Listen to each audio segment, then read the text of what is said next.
campaigning, I had no choice but to show up. There was nothing I'd rather do than to show up and support Zephyr. You know, I've admired Zephyr and the work that she's done since she started working with Howard Dean, and then when she started working in New York and ran for governor against Cuomo.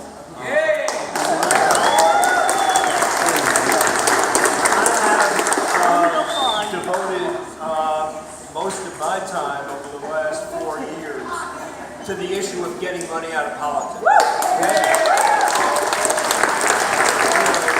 There's no better champion for that cause than Zephyr. And, you know, over the last 12 months, Jerry and I have been traveling around the country campaigning for Bernie. And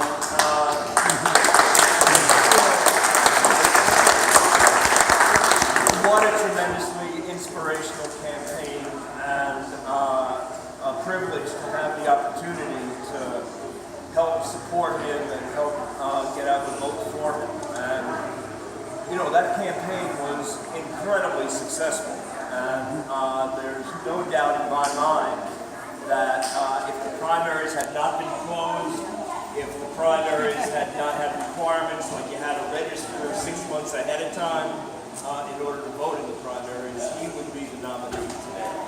Because the overwhelming mood of the population is not politics as usual. And, you know, here in the Hudson Valley, that would be Zephyr Teachout. Yay! You know, what Bernie's campaign is now in the process of transforming into is what I call Forever Forward.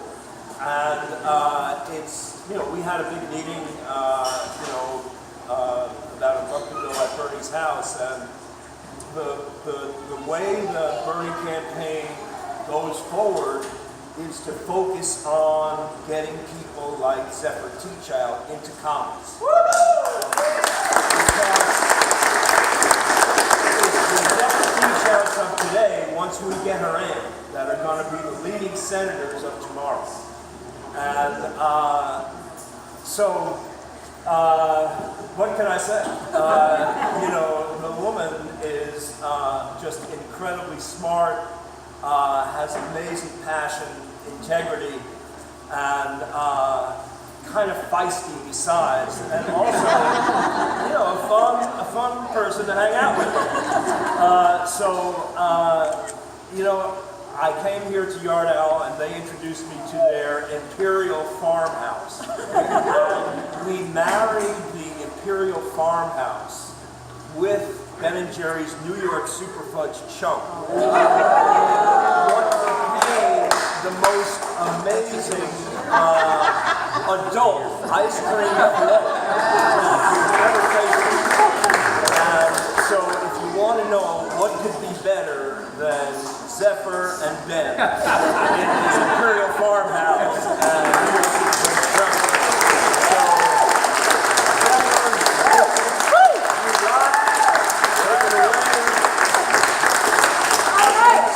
all right. Thank you, Ben.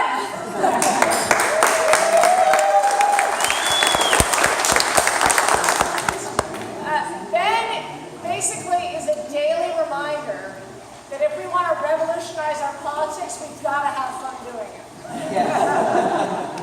So I think today, because it's National Ice Cream Day, I get to try a chance that I've never tried before and may never do again. Okay? Repeat after me. So let's practice. Ice cream for ice cream. Ice cream for ice cream. Ice cream for a fracking ban. Ice cream for a fracking You ban. guys get the idea? So you say ice cream for ice cream, and I'll say the thing, and then you say it. Okay, got it? Ice cream for ice cream. Ice cream for ice cream. Ice cream for a fracking ban. Ice cream for a fracking ban. Ice cream for renewable energy. Ice cream for renewable energy. Ice cream for art in schools. Ice cream for art in schools. Ice cream for small businesses. Ice cream businesses. I scream for union jobs. I scream for union jobs. I scream to stop the TPP. I scream to stop the I TPP. scream to renegotiate NAFTA. I scream to renegotiate NAFTA. I scream for Buy American. Okay, I need some more. Minimum wage. I scream for infrastructure. I scream for somebody else. Getting money out of politics. I scream to overturn Citizens United. I scream to overturn Citizens United. We live in the most beautiful place in the world with the most extraordinary waterways, with the mighty Hudson, with the land of little rivers, with the most extraordinary farmland, with the greatest artists, with the most extraordinary creativity. And yet, people are suffering and people are struggling because a handful of big money interests and big companies are trying to take over our politics, take over our Congress, our courts, all our institutions. And we have growing inequality in this country at unacceptable levels, not because that's what your neighbor wants, but because that's what a handful of hedge funders on Wall Street want. So we are at a historic time. It's it's a crisis. Like, it's a real crisis of our democracy. We can talk about all the policy issues, but fundamentally there's a problem of power in our society because too few people have too much and too many people are shut out. Woohoo!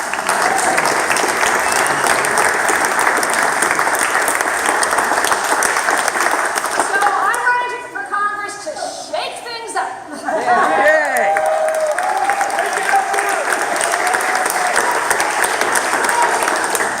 To break down those doors of power that are keeping people locked out, to tell the truth, to whistle blow on what is called legal activity in Washington, but it's completely disgusting, and to bring all of you with me, because if we are going to revive our democracy, it's going to be because we open those doors and bring people's voices back in.